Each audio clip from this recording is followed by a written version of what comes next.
shrugged it off. Yasmin had split her time that summer between playing checkers at the Octogenarians' London Day Centre, OLD for short, hanging out with Ezra and visiting Levi at the city farm. Ezra liked to come and play at the city farm too, but little did he know that the llama he called Buttercup was actually a magical undercover guardian llama. It could get quite stressful for Yasmin being able to hear Levi blabbering away while all Ezra saw was a normal llama munching grass. So she'd started to visit Levi alone and hang out with Ezra at the skate park separately. She'd had to make up a few excuses about why she couldn't hang out with Ezra on the days when she saw Levi, like her pretend Aunt Gail. Of course, it didn't make her feel good to have to lie to him, but what could she do? Levi and the whole SNH organisation was top secret. To make up for the excuses, Yasmin would go round to Ezra's to play on his new set of drums. They'd had loads of fun trying to recreate the theme tune to their favourite TV soap show, though Yasmin wasn't sure if the neighbours liked it so much. But the absolute best part of summer for Yasmin was the new comic she'd been working on, which she was calling Loudmouth, using her real-life experience. The story was about a girl called Jasmine and her talking toy alpaca sidekick, Leroy, though of course anyone reading it would think it was just make-believe. Yasmin had hours of fun scribbling away in her attic room as the summer sun set late into the evening. Art had always been an escape for her, from family drama and the difficulties of school.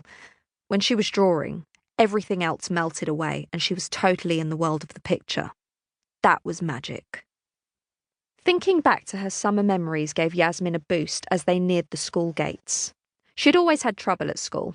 After all, it was hard to make friends and make yourself known when you don't speak. But now she had the confidence to speak again, thanks to Levi, plus her own best friend Ezra. Yasmin felt like everything would be different. She tried to picture herself in class, chatting with the other kids, cracking jokes, even putting her hand up to answer questions from teachers. Now that I'm speaking, everything will be easier, Yasmin assured herself. Won't it? Come on, Yas. Don't worry too much. Ezra patted her on the shoulder. I'm sure no one will even notice you're talking now. Yasmin took a deep breath.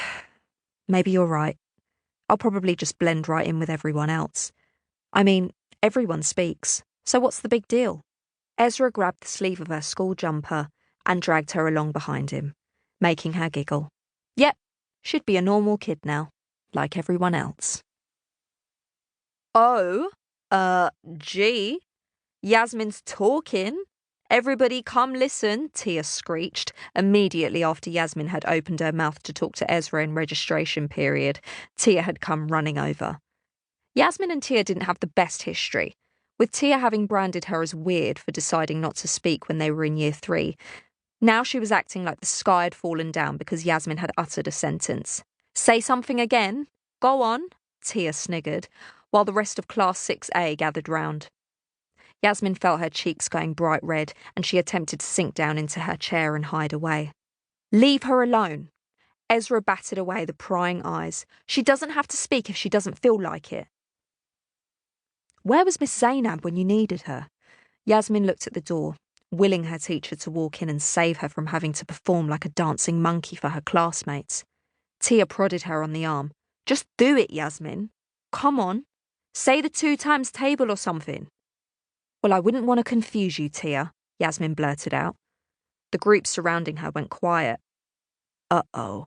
Yasmin had meant to say that in her head like she used to, but now that she could speak, it sort of just came out. A few boys giggled, which made Tia's face flush an even deeper shade of red than Yasmin's. Rude, Tia announced before heading back to her desk, her posse of friends following her. Well, that definitely wasn't the triumphant return to school that Yasmin had planned. Ezra turned to Yasmin wide-eyed, but before he could say anything, Miss Zainab came bustling into the room, clutching a pile of papers. Good morning, Class 6A. First day of Year 6. Isn't this exciting? Yasmin thought Miss Zainab's face looked more stressed than excited, but kept her thoughts to herself this time. I've got your after-school activity forms here. You each have to choose at least one. Fill them out now, but remember, we need your parents to sign the bottom of the form. The activities will begin next week. Miss Zainab began handing out the forms and the class excitedly chatted about their choices. Some of the boys at the back of the class were already on the football team, so it was obvious what they'd pick. There were also options for French-speaking clubs.